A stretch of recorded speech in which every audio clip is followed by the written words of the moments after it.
Great. Welcome everyone to the Town of Greater Napanee Committee of Adjustment for the 12th day of November 2024. We apologize. We were running a little bit late in our closed session meeting this evening. So we apologize for that, but we're here now and we're going to get going. So just before we get started, I just want to remind everyone that this evening's meeting is going to be live streamed via our YouTube channel, and you'll be able to watch it later on this evening or tomorrow or the day after, whenever it's convenient for you. So welcome, and we'll get started. We'll call the meeting to order. We'll look for a motion for the adoption of the agenda as presented. Moved by Councillor Shank, second by Councillor Pennell. If there's no further comments, questions, or concerns, all in favor of that motion? Opposed? Motion's carried. Is there any disclosure of pecuniary interest and the general nature thereof? Seeing none, we'll look for a motion for the adoption of the minutes for the Committee of Adjustment for the 8th day of October 2024. Moved by Deputy Mayor Calver, seconded by Councillor Martin. If there's no further comments, questions, or concerns, all in favor of that motion? Opposed? Motion's carried.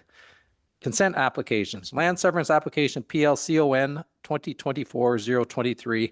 Applicant RFA Planning Consultant for 121-23045 Canada Inc.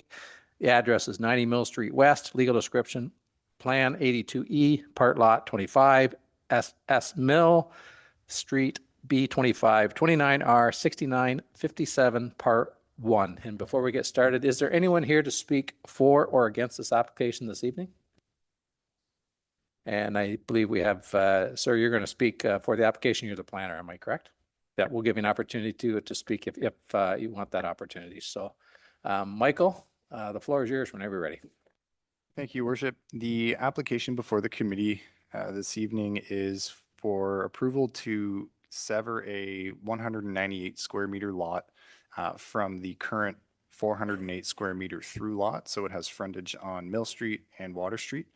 And the intention is effectively to divide it in two along the coincident with the rear lot lines adjacent to the parcel under consideration.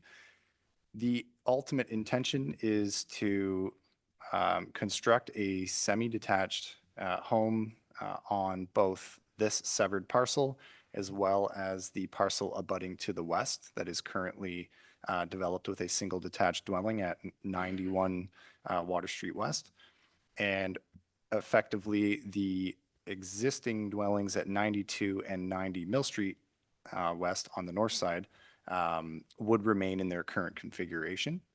However, as a result of creating the severed lot, which on the sketch is in the southeast corner, relocation of the parking spaces that serve 90 Mill Street West would need to be gained through a future access easement in the rear of the abutting 92 Mill Street West, such that a new parking space can be created in the rear yard of 90 Mill Street West and parking in the rear yard of 92 Mill Street West within the lands shown as access easement in favor of retained lot.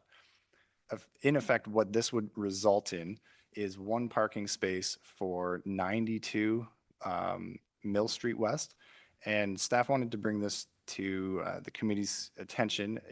If it were to be a point of concern, there is a potential opportunity to allow for an additional parking space to be created for 92 Mill Street West by, if I can turn my screen around, an additional parking space could be added here effectively. What that would do is it would encroach across into 90 Mill Street West property. So there would need to be a reciprocal easement for so both an easement on both 92 and 90 in favor of one another's parking, effectively, if that makes sense. What this would allow is stacked parking for 90 independent of 92 Mill Street West, and would still provide the minimum number of parking spaces.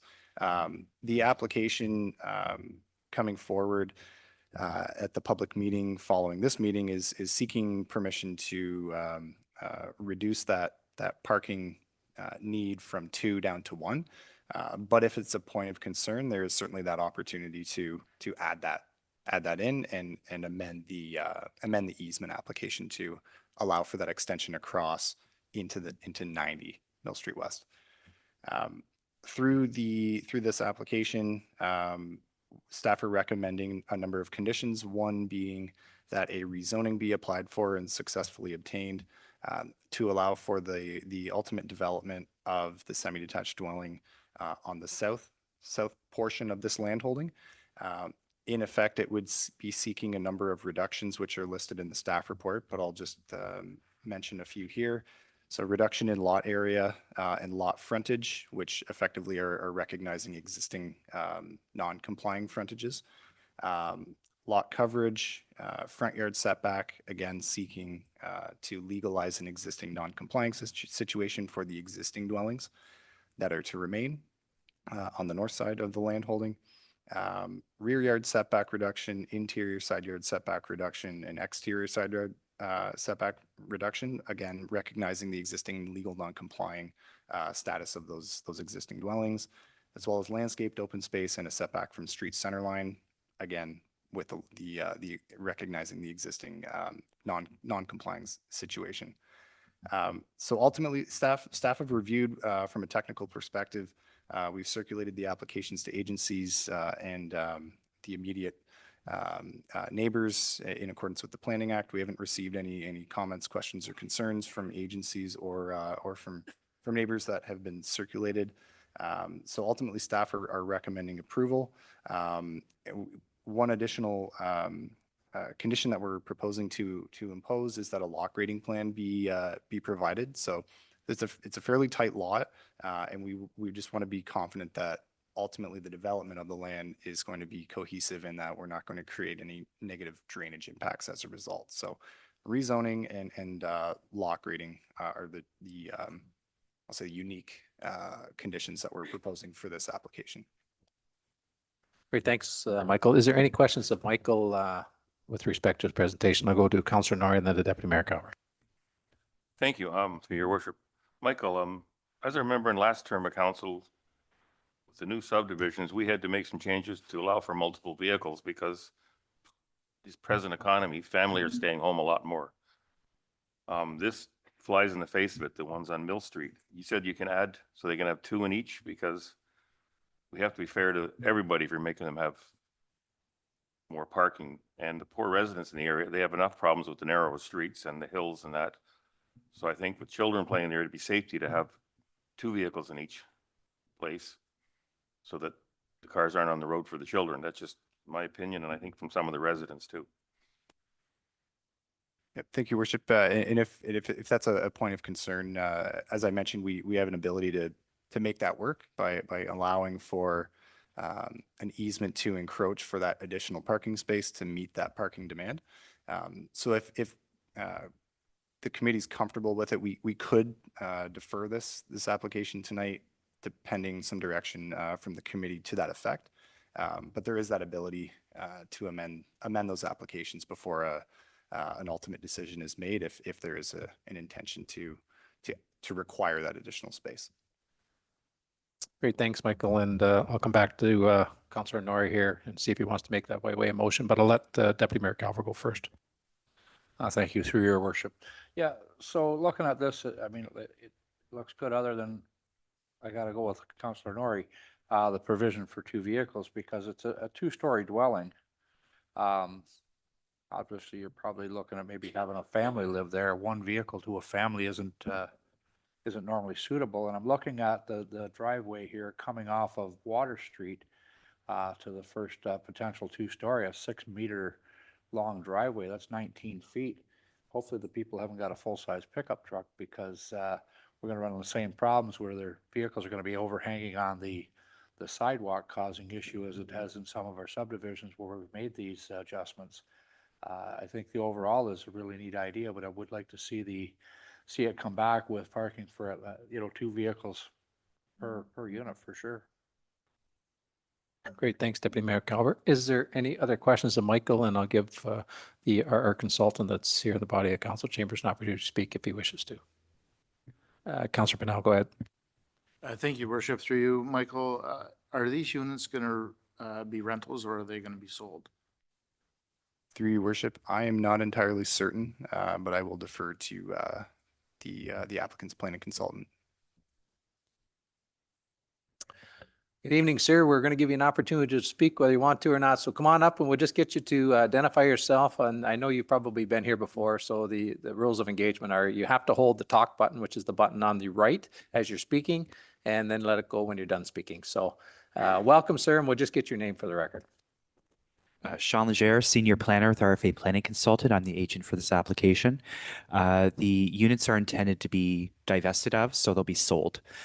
So what happens after that is up, but those will be freehold units. Okay, thank you. And that just leads into what we're all thinking about here with the parking. Is there a possibility to move the houses back into the lot to give a little bit more room on the driveway? Because I do believe that's the side that the sidewalk is on. And we wouldn't like to have any overhang. Yeah, go ahead, Michael.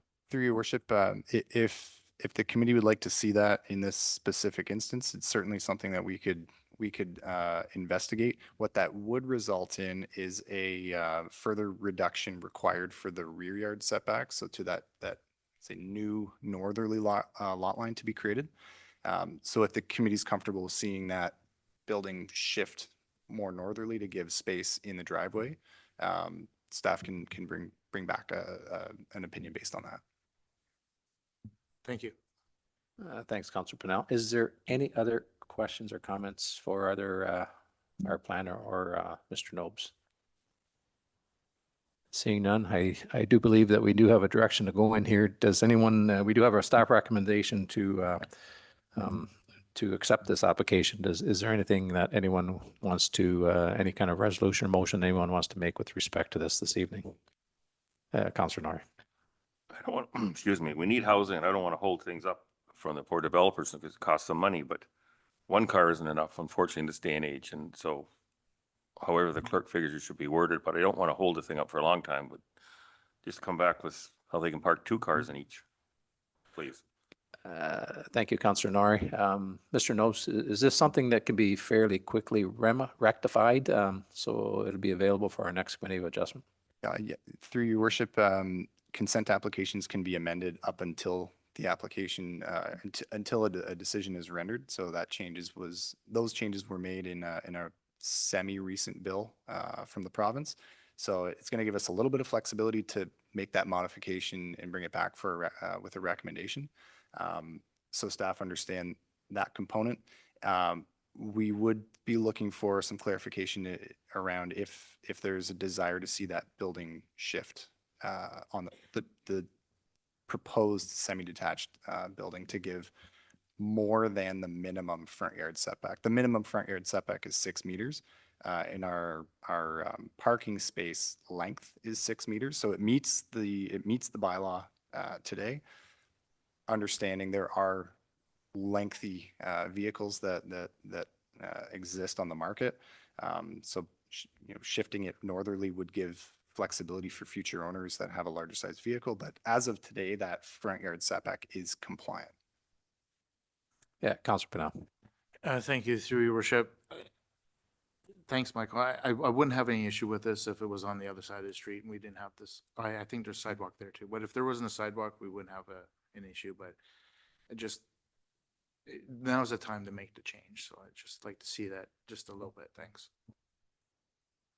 Thanks, Councillor Pennell. Madam Clerk, I think you heard the way the conversation. Can you assist us with some wording with respect to this application?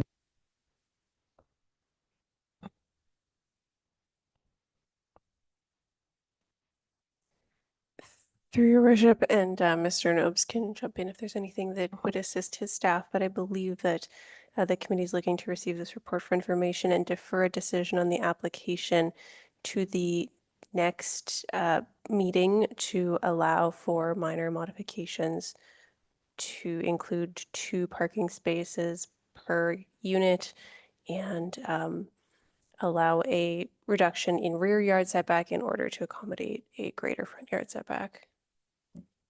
I think that works for staff's direction. Thank you, gentlemen. We do have moved by Councillor Nori, seconded by Councillor Martin. Is there any further comments, questions, or concerns with respect to the application that's before us? Councillor Shank. Mike, the property to, I believe it's probably to the east, it says existing residence under the sketch that I'm looking at. What stops that individual, because it's like a single-family residential area, now we're into a multi-use, multi-residential area, from making that line go further and putting another house there? And all I'm saying is if I bought a house and it's a single residential area, you know what I mean, one house, nice lot, everything else, and all of a sudden somebody right beside me is putting up, now, you know, we'll have 3 units there, you know what I mean? What stops that individual from creating another house in front of his lot and doing his driveway? Because when you look at that lot line, that was only a concern. I know the neighbors were all given letters, but everybody reads their letters. My concern, or more of a question too. Through your worship, just a question for clarification. Are you referring to existing residential development east of this site? Yes. So semi-detached dwellings are permitted under the current zoning, so that this built form is permitted. Is the question around what is stopping an existing residences to the east from doing something similar? Effectively, it would be site specific and subject to certain site specific review, but in principle, the zoning for the land in this greater area permits this form of development today, as of right. Yep. Great, thanks, Councillor Shank. Is there any other questions or comments with respect to this application before we call for the vote? Seeing none, all in favor of the motion that's on the floor? Opposed? Motion's carried. Thanks, Michael. Next up is 5.2. Consent to create an easement application, PLEASU 2024-24, applicant RFA planning consultant for G. Thuraisingham and D. Gunaraja. Address 90 Mill Street West and 92 Mill Street West. Michael, I think, can we continue on with this one in light of what we just dealt with? Through your worship, yeah, this is very much tied to the application we were just discussing. So staff would recommend, given the discussion that we just had, defer this application to the next meeting in order to allow us to amend that easement to also be shown effectively to the north of where that easement is shown now, to give 2 parking spaces per unit. So staff would recommend changing our recommendation here to defer to future meeting. To receive and defer to the next committee of adjustment. Thanks, Michael. Moved by Councillor Pennell, seconded by Councillor Shank. Is there any questions or comments or concerns with respect to the motion that's on the floor? Seeing none, all in favor of the motion? Opposed? Motion's carried. Land severance application, PLCON 2024-045, applicant R. Cruji, 253 Bridge Street West, legal description, plan 82, lot 51 north of Bridge Street. And once again, is there anyone here speaking for or against this application? I see that the applicant is here. Sir, we'll give you an opportunity to speak to it if you wish, and if you don't, then that's fine too. So is there anyone else? See, sir, yes, sir. And did you wish to speak for or against the application? Okay, well, I'll tell you what, let's listen to Mr. Nobes. He'll go through the process, and then we'll invite you up here and we'll give you an opportunity to speak. So yeah, go ahead, Michael. Thank you, Worship. So this application was deferred from a previous meeting of the Committee of Adjustment to allow staff some additional time to study the overall developability of the lot to be created. So we've undertaken that. We've undertaken some existing on-site measurements, done some CAD layout work, and we've determined that ultimately the size and configuration of the lot could be developed with a dwelling that meets the minimum dwelling unit area and maximum lot coverage, minimum landscaped open space requirements, minimum parking. Ultimately, staff, given this, staff are recommending approval. It's a good opportunity for an infill development, which is very much encouraged by the province. The lot size, the lot frontage, they meet the minimum requirements under the zoning bylaw, and the setback requirements of the dwelling would be compliant with the zoning bylaw provisions. What we looked at was the average front yard setback of buildings on the same side of the block. So under the zoning, there's permission to reduce that front yard setback if there are existing residents that are located closer to the front yard lot line than as required by the bylaw in the R4 in this case, in those provisions. So the R4 zone requires a 6-meter setback from the front lot line. In this case, the average of the buildings from the center line of the street, from center line of street to front lot line and then front lot line to building is ultimately results in a very minor reduction from 6 to 5 to 5.3 ballpark. In essence, what that allows for is a slight say increase or encroachment into that required front yard setback as of right.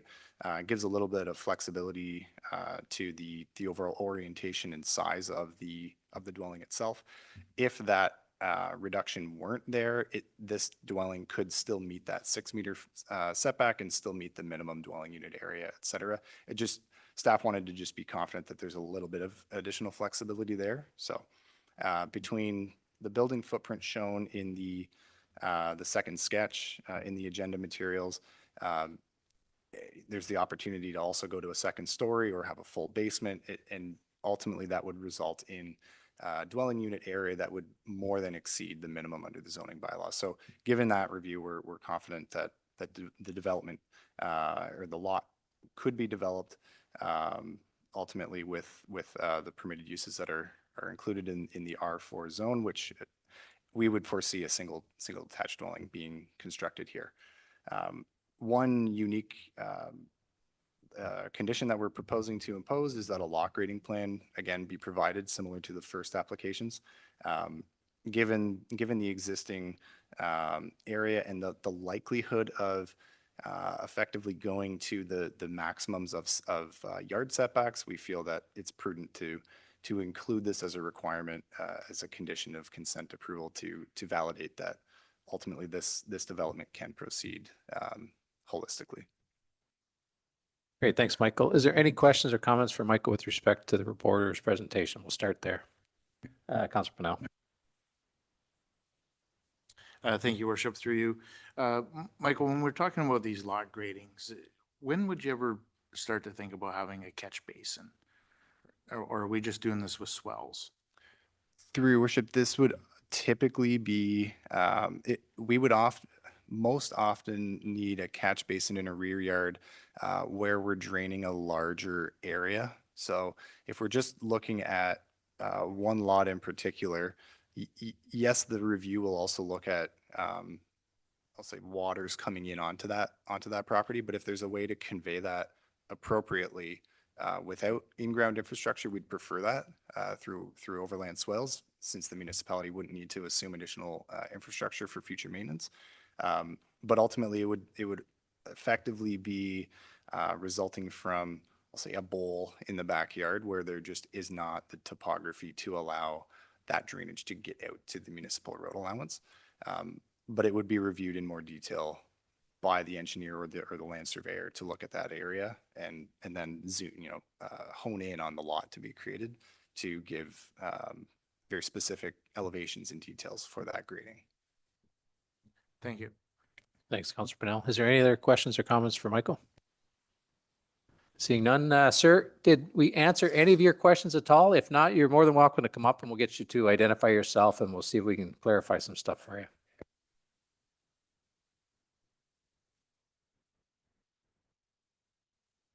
Just the rules of engagement here. You'll see the microphone in front of you. You have to push and hold the button that says talk, which is the button on the right-hand side. And when you're done talking, you just release the button. And I know that if you don't press it and talk, then we get all kinds of nasty emails and phone calls because the folks at home can't hear what you're saying. So, and I know that the ones that are watching probably want to hear that. So we'll start off, sir, by just, if you could provide your name for the council, for the clerk. Dave McRae. Also, there's a chime button. Yeah, just the talk button. You just got to hold the talk button is the one that you got to talk and hold when you're talking. So, Perfect. and sorry, your name again, sir, is Dave McCrae. Dave McCrae. Okay, and just if you could just speak a little bit louder for the folks that are in the council chambers as well. So, welcome, sir, and you're more than welcome to start. I'm just wondering, I was talking with Gene at the town. Yep. Yeah, Ms. Rickson. Yep. Yeah, a few times, just asking like setbacks, all that stuff. It's all new to me. The front yard setback that you guys measured or something, and you're talking about going 5 meters instead of 6 meters. I wonder how that was measured, because my house is next door to the lot that's tentatively being severed and built upon. And I would guess that my lot is significantly farther back. So I'm just wondering I don't know how that works. So just a question about how that Well, works. So let's see if we can get you an answer. Michael, are you in a position to answer that tonight? And if you are, you're more than welcome to go ahead. Yep, through your worship. So effectively what we had done was from the center of the traveled road, measure from that center point to the closest point of each building perpendicularly on the entire side of the block. So each one was a little closer, a little further. The average of those resulted in 5.2 meters of setback. So that then becomes the point at which you could go to. If there weren't buildings closer to, the minimum would be 6 meters. So we're not talking about a great amount here. But I brought it up for the committee's awareness that there is a little bit of flexibility to ensure you get a decent depth to that dwelling that could be developed. Great. Thanks, Michael. Sir, does that sort of clear that part up? Yep, go ahead. first of all, it's really strange to be sitting beside the guy that I'm talking to, and we're talking into the microphone. So that's kind of weird. Well, Yeah. you'll find there's a lot of things that maybe aren't conventional here, but we do the best that we can do. Okay. The volume thing is interesting as well, because I was watching at home and I had my computer maximum volume and I couldn't really hear a lot of it. So I totally get that.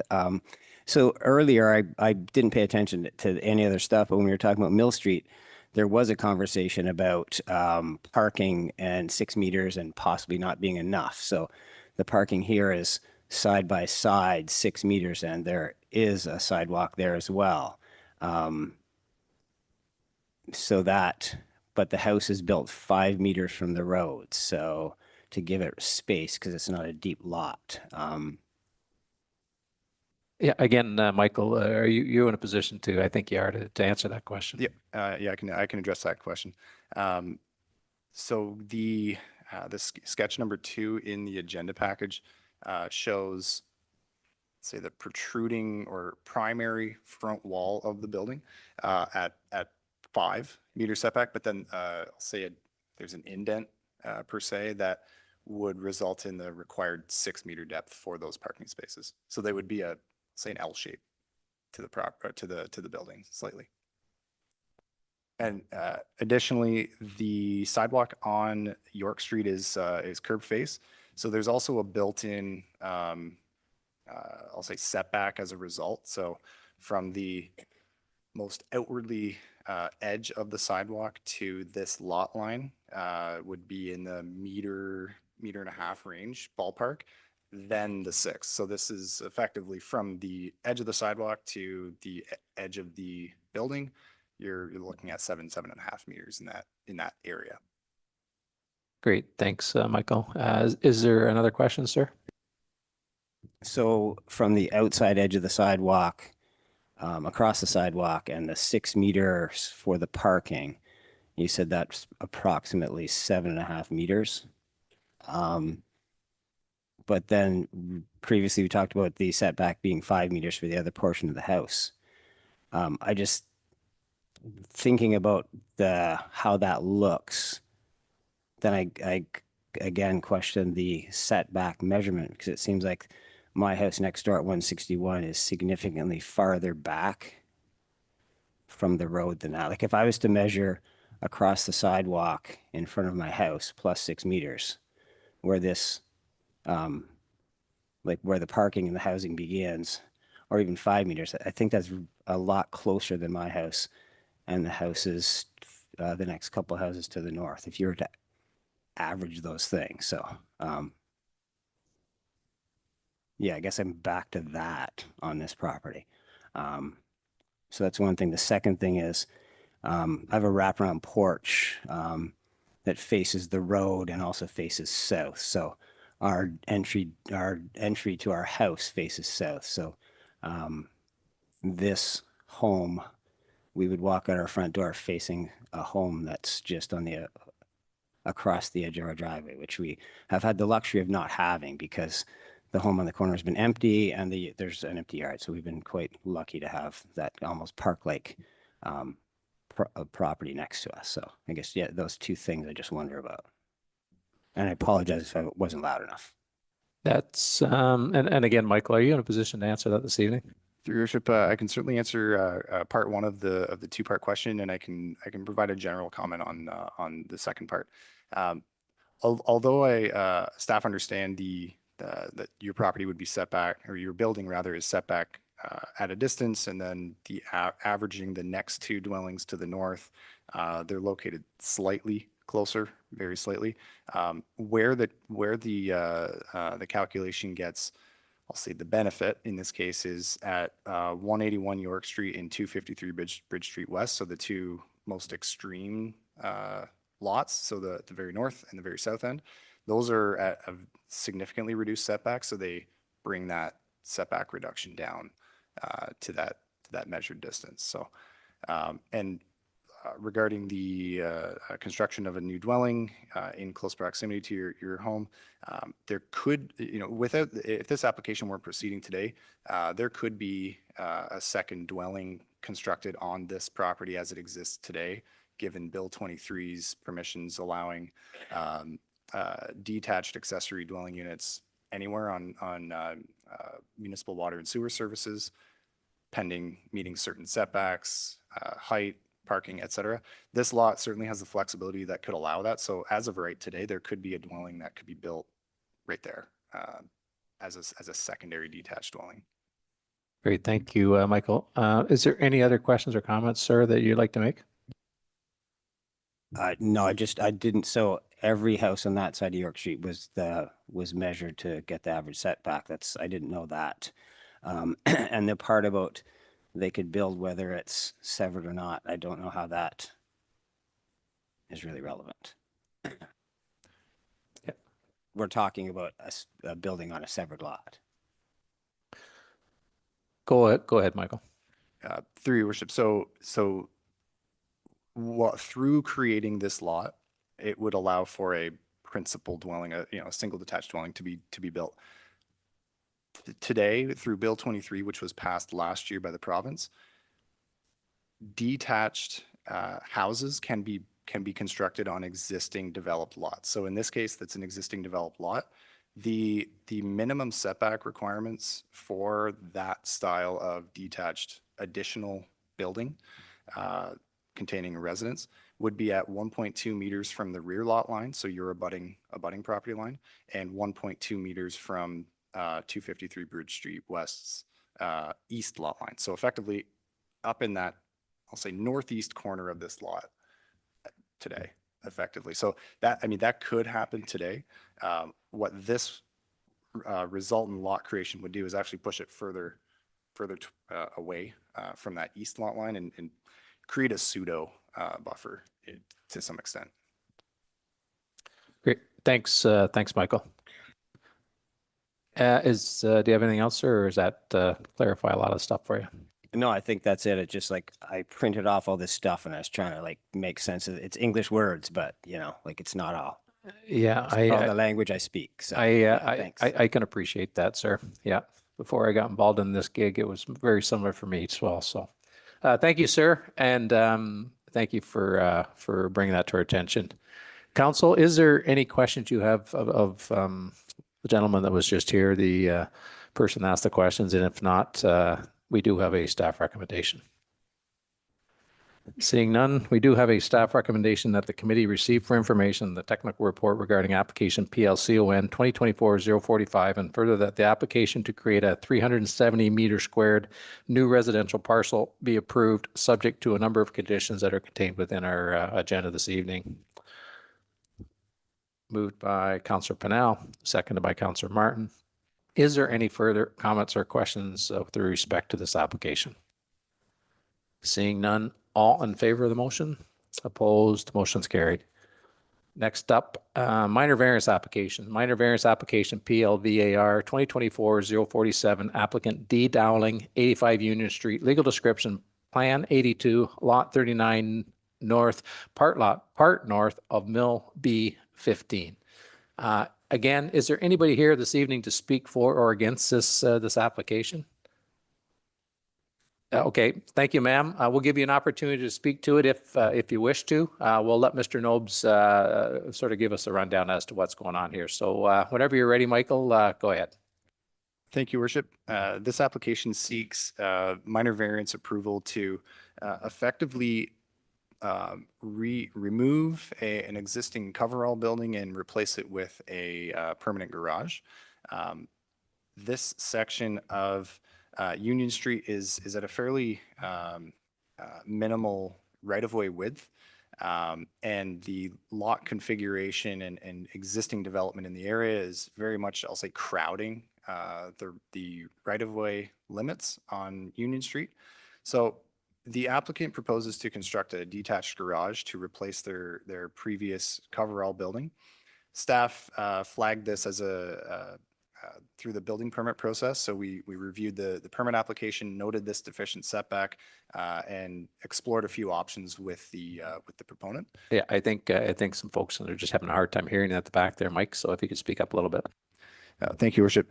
So staff reviewed this through the building permit application process and noticed that there was a deficiency in front yard setback for this detached garage. If this were proposed to be an attached garage, there would be no need for a minor variance. But since this garage is proposed to be detached, the resultant detached garage would need to meet the minimum front yard setback of the respective zone, which is 6 meters in this case. The applicant is seeking to retain a mature tree. So their hope is to not have to cut down a tree and shift this garage too far back into the property. And staff are supportive because the existing development along this stretch of Union Street is very much crowding the right-of-way.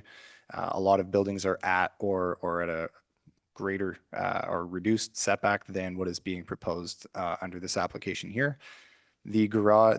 The zoning bylaw requires detached accessory buildings to be set further back from the front of a principal dwelling in town, in the urban area. This would achieve that. It's just not able to achieve that 6 meter setback as a result of both the desire to retain the tree, which staff are supportive from the perspective of our official plan tree canopy policies, and there are significant grading challenges on the lot given the slope. So in effect, staff are recommending approval to reduce the center line of road setback, the front yard setback, and reduce the setback between the garage and the attached deck attached to the principal dwelling. The minimum setback there is 2 meters. Given the sloping on the south side of the lot, the proposal is to go down to 0.4 meters. If there's any questions, I'd be happy to answer those. Great, thanks, Michael. Is there any questions or comments for Michael with respect to his presentation or the report that's before us? Seeing none. Ma'am, did you want to come up to the front and add anything to what you've heard from Mr. Nobes, or is there anything else you'd like to add that we would like to hear? Okay, great, thank you. We do have a recommendation that the committee receive for information the technical report regarding minor variance application PLVAR 2024-047, and further that the application be approved requesting a variance from the Town of Greater Napanee zoning bylaw 0222 with respect to a number of conditions that are contained within our agenda this evening. So moved by Councillor Norrie, second by Deputy Mayor Calver. Is there any further comments, questions, or concerns with respect to the application that's before us? Seeing none, all in favor of the motion? Opposed? Motion's carried. Next matter, minor variance application, PLVAR 2024-050, applicant 252-4368 Ontario Inc., 31 Community Road, legal description, part lot 22, concession 3, RP 29R 5953, part 12. And once again, is there anyone here that would like to speak for or against this application? And sir, you are the applicant, are you? You're the applicant? Okay, we'll give you an opportunity to come up and speak to it if you wish. As you saw, we'll let Mr. Nopes go through the report and his presentation, and then we'll give you an opportunity if you wish to say anything. So.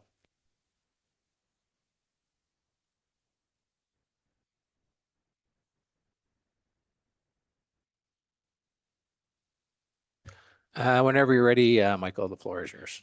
Thank you, Worship. I was just speaking with Mr. Rajesh Patel, who is at 647 County Road 41, who owns the adjacent lodging complex. So I will read an email that he had sent to me moments before this meeting for the committee's awareness. The application before the committee this evening is seeking permission to reduce the number of required on-site parking spaces associated with a 42-room expansion to the Comfort Inn Hotel on Community Road. The zoning bylaw requires ultimately 108 parking spaces on the site. Given the existing site layout and encumbrances due to the Trans-Canada pipeline on the north end of the site, it's very challenging to meet the exact requirements of the zoning bylaws. So the proposal or the request is to reduce from 108 to 93 spaces. And staff had requested that a traffic memo and parking justification review be undertaken. So ultimately, the findings of that were that the style of rooms that are to be constructed, which are suite style rooms, I'll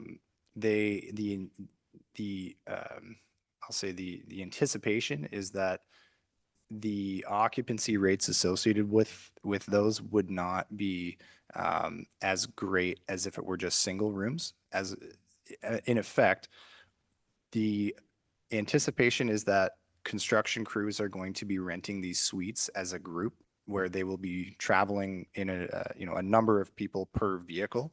So not all individually driving one vehicle. And ultimately the parking demand that was noted is in the 75-80% rate. So ultimately, on average, the parking demand would be less than the 93 that's being requested. There might be times of fluctuation where there might be a major event and it might not be utilized by a construction crew. It could be, an individual that could be occupying these rooms. But on average, the staff are in agreement with the traffic memo and the parking justification to corroborate the requested reduction. I'll read out Mr. Patel's email here for the committee's awareness. Dear members of the Committee of Adjustment, I am writing to formally lodge a complaint regarding minor variance application PLVAR 2024-050. My name is Rajesh Patel, and I am the owner of Royal Napanee Inn located adjacent to 31 Community Road. I am concerned that the proposed reduction in parking spaces at Comfort Inn will negatively impact my business and create additional operational challenges. Currently, during the busy summer months when Comfort Inn operates at high occupancy, their guests often resort to parking on my property as their own lots reach capacity. This overflow has already created inconvenience for my customers and staff as it limits the availability of parking for my own business. Reducing the number of parking spaces at Comfort Inn would likely exacerbate this issue, leading to a further increase in unauthorized parking on my property. In addition to the parking issue, I have observed the Comfort Inn guests frequently cut through the back of my property as a shortcut to County Road 41. This not only compromises the privacy of my family who live on the property, but also creates security concerns and disrupts the peaceful enjoyment of our home. Despite my efforts to discourage trespassing by installing no trespassing signs, these measures have not effectively deterred this behavior. To mitigate these concerns, I respectfully request that the committee consider requiring the owner of Comfort Inn to build a fence along the common property line. A physical barrier would help ensure the Comfort Inn guests do not encroach on my property, addressing both the parking overflow and the trespass concerns. This solution would improve the experience for my guests, protect my family's privacy, and help avoid future conflicts between our businesses. Thank you for your time and attention. I hope the committee will take these concerns into account when deliberating on the variance application. Great. Thanks, Michael. I guess we'll start with council. Council, do you have any questions or comments for Michael with respect to his presentation? Deputy Mayor Calver. Yeah, Michael, I appreciate that email as well. I'm very familiar with the area. Unlike the other hotel where they've got access to other parking, there is an opportunity here for the hotel to be at full capacity and run out of parking. We can't have people parking on the roads during the winter months. You know, I understand the construction crew arriving in many vehicles, but when the construction is done in this area, those construction crews are going to move out, which then you're back into more parking problems. And I'm pretty sure the adjacent property owners aren't going to allow parking on their property either. So I don't know whether there's something that can be done here to limit the number of extra rooms versus parking, or what can be done. It's just my opinion. Thank you, Deputy Mayor Calver. Is there something can you comment to that, Mr. Gnomes, or does the applicant, can he comment to that? Or yeah, come on up, sir. Let's, we'll get you to identify yourself and we'd like to hear from you, so.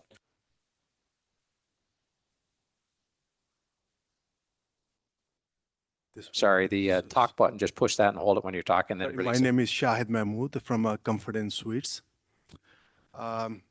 So I just see that concern from my neighbors as well. The first time I hear about the trespassing, then whatever the concerns are, this one is. As the study said is about the parking lot, like mostly we are building this one is extended stay. So what are the ideas behind is the battery plant started the construction and we approached them. So they decided to stay in Kingston instead of the Napanee. So we asked them what's the reason. They said you don't have the kitchenette, so we need the kitchenette so we can stay long, extend the stay. So that's the reason we want to stay the business in Napanee instead of Kingston. We did a study also showing like the most of the people when they extend the stay, they stay for 7 to 10 days, the minimum stay, and they usually come with the construction trucks crews over there. I think so, like whatever we did the feasibility and the study, like this, they're showing there shouldn't be any concern about the parking. Our occupancy around 60%. Noise opening new hotel as well. The 72 rooms, I think so. So that occupancy gonna more drop. I don't think we're gonna see the more like the higher end occupancy when the new hotels open. Average occupancy in Napanee in our hotel like 65, 67%. So we like, I never seen like that overflowing going over on the property to on the road.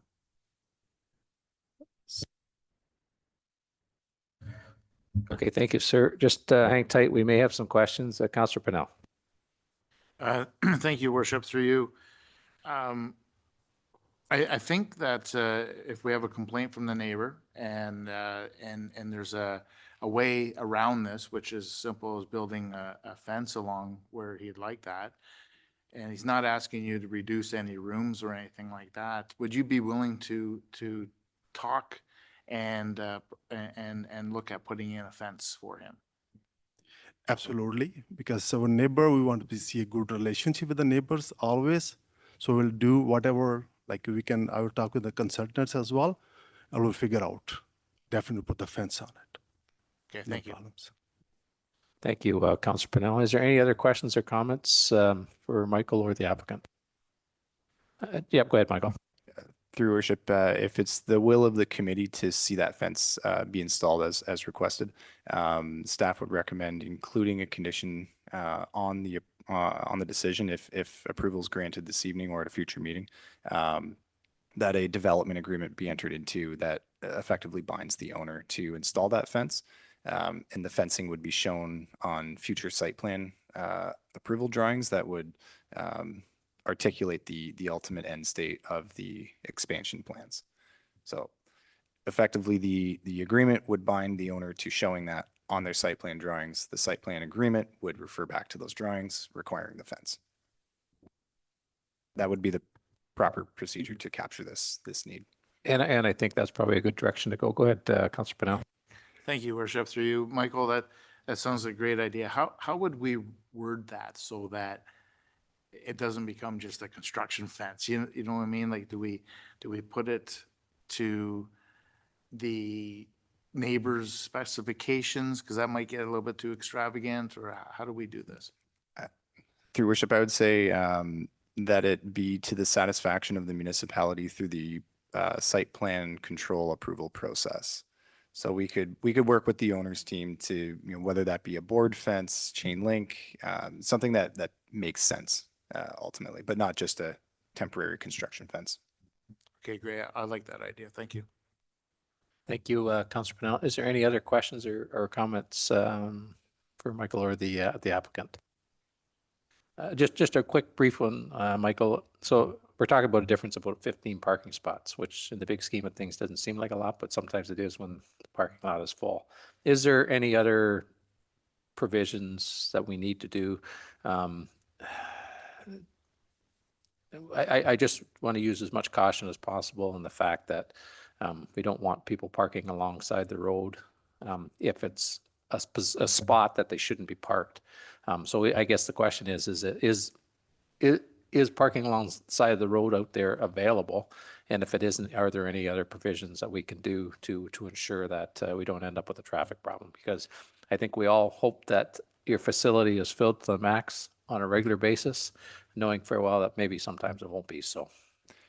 Through your worship, just looking at this without seeing detailed grading plans, I see a couple spots that could be added as, I'll say, parallel parking spaces.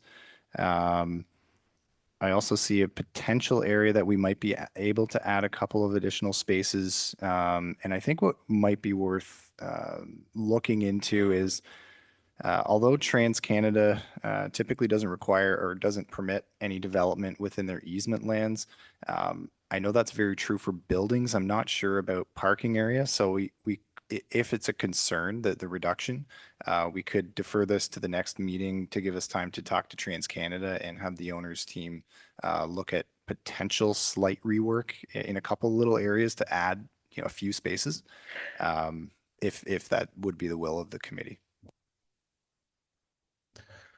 Thank you, Michael. Does that throw any wrenches into your plans, sir? If we bring this back at the next meeting, is it time sensitive? So I think so that I can discuss with my consultant, whatever is there any possibility in as Michael mentioned about, we can try if there any, we can fit our property in South. TransCanada is going to take longer time.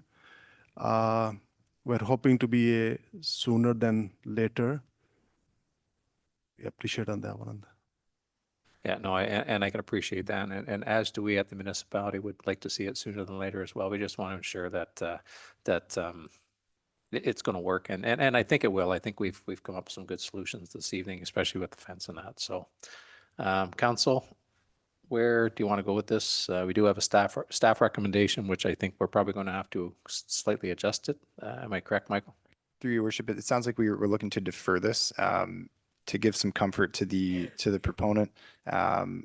We could or the committee could word the motion such that staff bring it back to the next meeting, so on November 26th. So that way you have a concrete date. I think that'll give us a little bit of time to work with your team in TransCanada to have those conversations. If we can't get an answer from TransCanada, so be it. But I think I know who we might be able to talk to there.